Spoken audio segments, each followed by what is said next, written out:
Karnaphuli EPZ Chittagong. এই মুহূর্তে আমি আছি চট্টগ্রাম কর্ণফুলী ইপিজেড মেন গেটের সামনে, যেখানে কিছুক্ষণ আগে ঘটেছে একটি বড় অগ্নিকাণ্ড। জ্যান্ড অ্যাক্সেসরিজ নামে একটি কারখানায় আগুন লাগে দুপুর 2:30টার দিকে। ফায়ার সার্ভিসের 8টি ইউনিট দ্রুত কাজ করছে।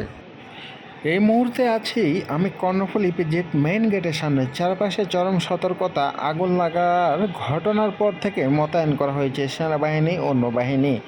অগ্নিকাণ্ডের ভয়াবহতা বিবেচনা করে সাথে সাথে খোলা বাহিনী, বাংলাদেশ সেনাবাহিনী ও নৌবাহিনী ঘটনাস্থলে উপস্থিত হয়েছেন। এলাকা জুড়ে কঠোর নিরাপত্তার বড়ই গড়ে তোলা হয়েছে।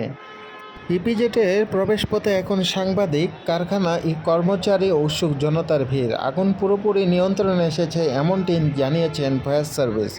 বাহিনীর কঠোর উপস্থিতি এবং জরুরি সাড়া দেওয়ার কারণে বড় ক্ষয়ক্ষতি এড়ানো সম্ভব হয়েছে বলে প্রাথমিকভাবে ধারণা করা হয়েছে। এই ছিল চট্টগ্রাম কর্ণফুলী ইপিজেটের সর্বশেষ আপডেট।